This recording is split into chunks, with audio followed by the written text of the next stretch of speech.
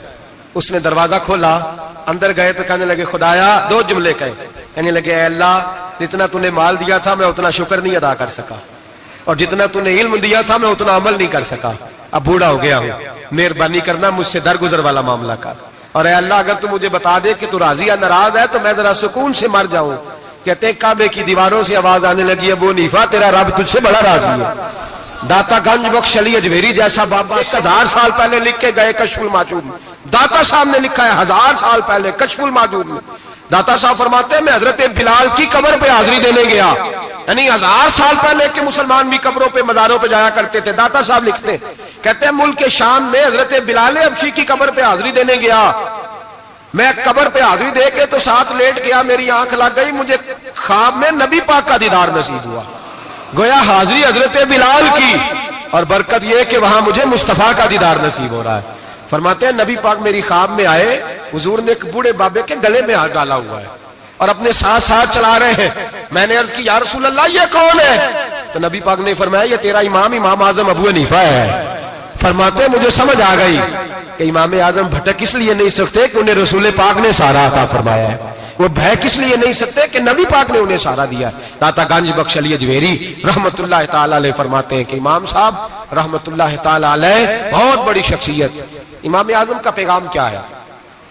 انہوں نے فقہ بنائی، دین پھیلایا، جتنی بھی میں نے باتیں سنائی سارا پیغام، ایک پیغام ہے امام صاحب۔ امام صاحب رحمت اللہ تعالی علیہ فرماتے ہیں کہ دین پر عمل کرنے والوں کو بھی کسی اچھی صحبت کی ضرورت ہوتی ہے، عمل کرنے والے کو۔